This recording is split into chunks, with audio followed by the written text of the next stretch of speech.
When we last talked about Spectral Duke on this channel, we showed you the dark potential future of Spectral Duke, where he's cloned by the reverse to form a devastating image leaked to us by the internet and really brought about a dark era for V as we stopped getting support.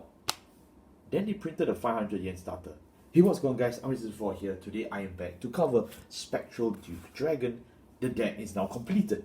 But beyond that, we also did get some new support in the form of, again, the V Right Fix promo. This time it's for Gold Paladin.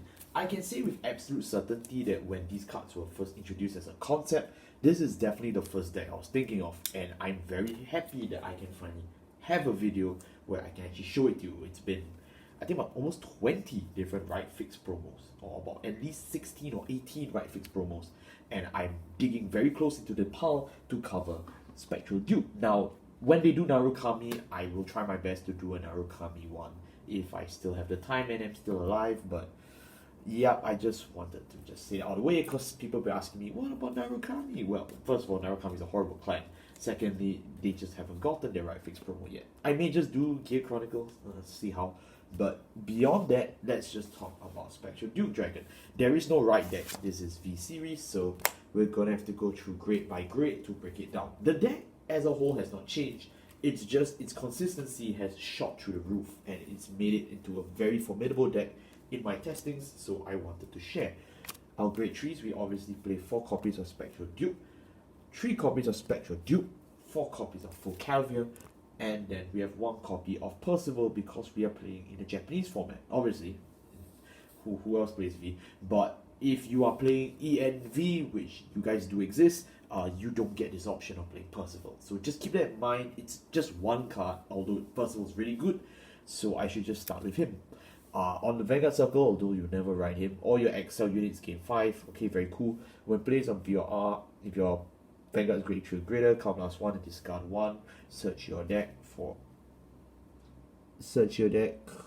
So you gain an XL first, then after that you search your deck for an Aggro Veil and then just call it to the Rearguard Circle. So you can choose for XL1 and XL2. Generally you choose XL2, and then you get Aggro Veil right here. Very nice matching up. You only play one-offs for this because this isn't a Liberator deck. Liberators are dead. So you generally just play one off for each. In the Japanese format, if you're in English format, you can generally just cut both of them out of the way. So just wanted to highlight that to your attention.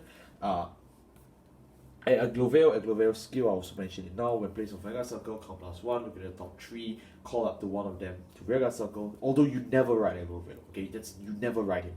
When he attacks, you choose one of your other Rearguards, move to the soul, this unit gains 10,000 power. At the end of the battle, this unit attacks, return it to the hand. It seems like yesteryear that I wrote my article on Percival and Agloveil in V series.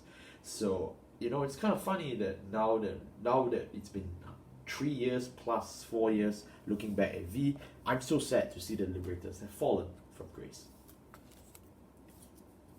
But that aside, let's move on to the rest of the deck, which gets simpler. Let's talk about Full Calvier first. Full Calvier, his skill is on Vanguard Rearguard Circle, although you never ride him, so +1, call the top card of your deck to a Rearguard Circle, and then your Vanguard gains 5. So it's really good because this is a restanding Vanguard deck for those of you who don't know anything about Spectral Duke. So yeah, generally this is a 4-off because this is your Fierce Plus. It turns your soul into Rearguards. You saw Agloveil move cards into the soul. You will see other cards that play around with Spectral Duke's soul. And because this is based on the right deck, the idea of a right line, we actually get stats every time we go into the higher versions of Vortimer, from his Black Dragon Welt form all the way into Spectral Duke. Even Spectral Dupe has that skill. So yeah, I'll cover Dupe first. So Dupe has 2 skills, and that is the first skill is if you have Black Dragon Knight Vortimer on the soul, which is his grade 2 version. This unit gains 1000 power continuously, which means he goes up to 13k, so he's a Force Vanguard. And if your opponent's grade 3 or greater, he gets a crit, so he's a Force 2 Vanguard. Really cool. At the end of the battle, this unit attacks, count +1, choose 3 of your Rearguards, retire it, and stand this unit. -3, okay. And then after that, you know, if this unit gets drive -1, but if you're at limit break, it gets drive +1. Okay, that's really interesting, not gonna lie. Nice to see limit breaks back, although we've already discussed this card in great detail before. So why am I so surprised?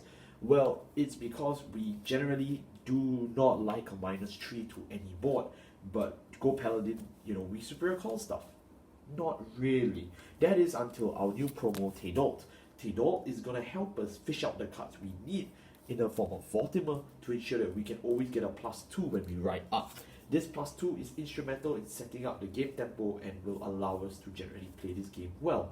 This is why I strongly believe Spectral Duke does have a chance to come back to this meta. It's mainly because of this one play. It's a consistency to a high-powered move that gives it such impact. Raptors, for example, can now do the same thing. I may just do a new Raptors video. I don't know. But the point is definitely here that cards that relied on consistency, V decks that relied on the consistency, that didn't have that before, you have that now in V. Come back. But where there is light, there is darkness. And even for the darkness, you can become even darker. Spectral Dupe Dragon Reverse. As long as you have Spectral Duke Dragon in your soul, this unit gains 10,000 power during your turn. And if your opponent is grade 3 or greater, +1 critical. Very similar to Spectral Duke, but Spectral Duke is a lot more aggressive. He goes back to his XL roots, staying as a 12k base, but he's a 22k 2-crit attacker. And there are multiple ways you can invoke him.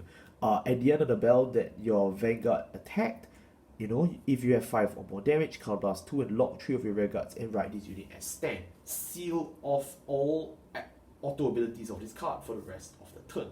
So that basically means that once you use this superior ride skill at limit break 5, which is ultimate break, you cannot use Spectral Dupe Dragon again for the rest of this turn. But if he's already existing on the Vanguard circle, you get another option, which is at the end of the this unit attacks, counterblast 1, lock 3 of your rear guards, stand this unit and he gets drive -1. In the year 2022, when I first made Spectral Dupe's deck profile, check it out in the comments, in the description, sorry. I mentioned that this was a very good going first option, especially if you failed to find Vortimer, because of the fact that you lock 3 rear guards instead of you retire. It's a soft -3 rather than a hard -3. The difference is that you can repeatedly use these same people to be locked turn and turn again. Unlike Spectral Duke, where after you retire, they don't come back. They're dead. But the thing is that with the new right fix promo, you generally always want to play as if it's low accurate. You want to go into Spectral Duke and then into Spectral Dupe. You don't really need to use Spectral Dupe as a consistency net as we used to do back in the year 2022. This is why Spectral Dupe is now down to 3 copies, because he's really just more of a finisher and a win more kind of card. 9 times out of 10, you will stay on Spectral Duke as God intended. But if you generally want to finish your opponent off and am willing to sacrifice a bit of yourself to the void, that's when you do your superior cross ride. Other than that, you generally don't need to use Dupe as your main right target anymore. Which is really good, because I appreciated that.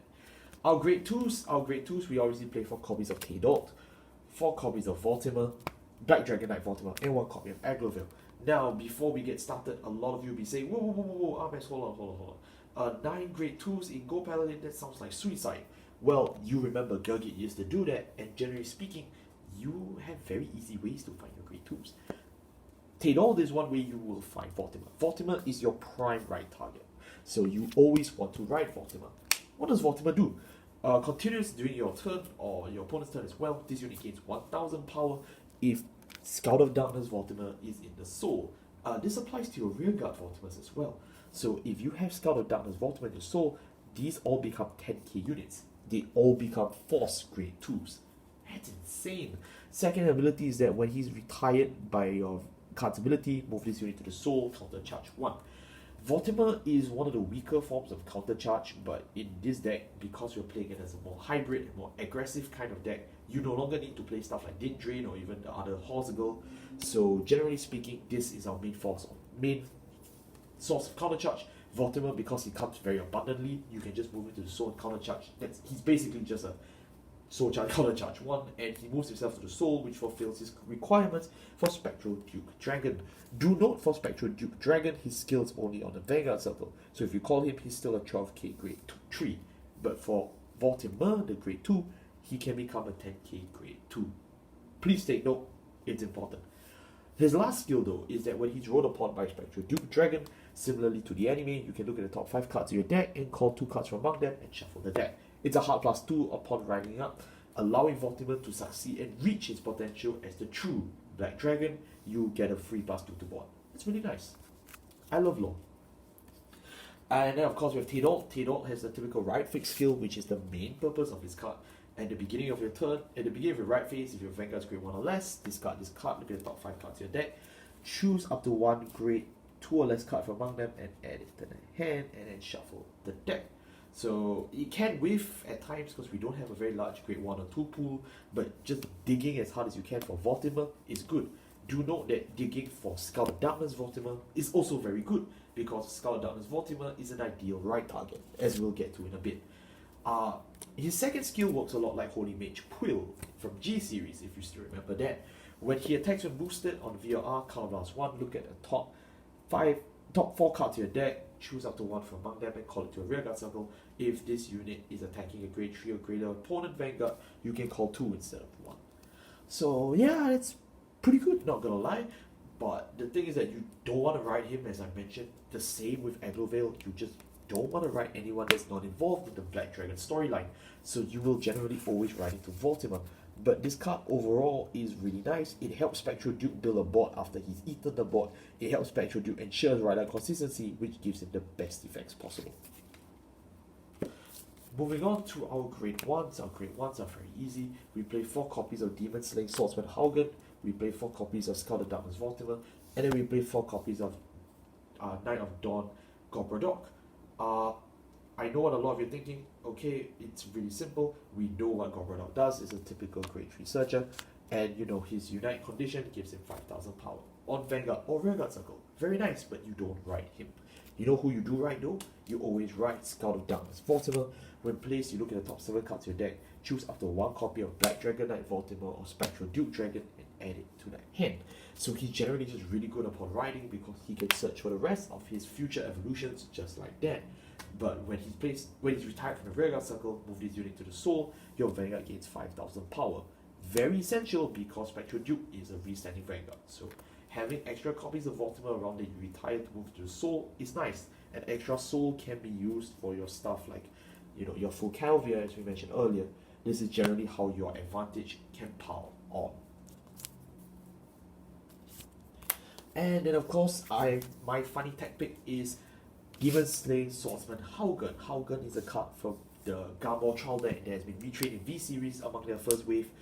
People have forgotten about this card. I seriously love it. When your Vanguard's attack hits, look at the top card of your deck. You may call a card from among them with the same grade or less as your Vanguard. If you do, and if you have a Haugen on your Rearguard Circle, you must retire the Haugen. I don't care. It's a very good ride target. It allows you to, you know, ensure that you have an on-hit ability of your Vanguard. It allows Spectral Dupe to gain an on-hit effect, which allows you to check the top card, which implements your future calling from top deck, stacking your damage triggers. I love it. I don't get why people do not play this card. Spectral Duke, I feel that now, especially with T-Dot, finishing a lot of your consistency issues and your board building issues, you can afford to play stupid shit like this. Although people still like Hoel, people still like their Din Drains, which is fine. I feel they're valid options. But for me, I've been having a complete blast with Haugen. Our triggers are very simple. It's 4 Heal Guards. We play 8 crits. We play 4 copies of Hail Shield Mark. And then of course we play 1 copy of Black Dragon Vortimer. So I think this one goes a lot without saying that, you know, we playing the Vortimer starter even though it's the most expensive because it's the most low accurate. I love low. 8 crits because this is a restanding Vanguard deck. 4 draw PGs because we need to draw pieces, we need to stay alive. But our Heal Guards are a bit contradicting. Why would we play Heal Guardians in the deck that wants Limit Break, right? But the thing is, Spectral Duke actually doesn't need Limit Break. So if you want to protect yourself and you still want to stop against DOTX and all those kind of pesky decks, you generally will play Heal Guardians. Not to mention, because this is Gold Paladin, you call cards from the top of your deck, which is very good for Heal Guardians because they're generally bigger bodies. And that wraps up our Spectral Duke Dragon deck profile for the year 2023. 1 year, no support waves, and yet this deck has changed so much. How is this possible? You know, you would think for a dead format, a deck can't change, but it has, and it's freaking amazing. I love this modern Spectral Duke. I hated it in 2021. I hated it in 2022. I thought the deck was too brain dead. It was too easy to use. It was way too effective. but now it just feels very consistent and very fun, which is something I can't say for stuff like Gandiva or Melista or NLK. I'm actually having fun playing a deck that's supposed to be meta viable. And I really have no other words for it. Again, this is one of the beauties of V series where you can get complete utter shit like this and even an updated starter. If Kidani can give me a $5 starter with an updated art, he can give me a V call at the end of this year. Thank you all so much for watching. I am still in the middle of doing some of my examinations, especially after WGP, so you may get a delay in my DBT 13 videos. I sincerely apologize for that in advance. I'm still doing, I think, about 1 to 2 more V videos. I think there's one more D video coming along the way before DBT 13, but you generally will see a slowdown in uploads for the next few weeks to come. That is normal. I will be getting back to more content, especially with DBT 13. If possible, I have a fair amount of deck profiles lined up, as well for Lyrical, because we may have some surprising ones coming up. So thank you all so much for watching. I'll see you all next time. Goodbye.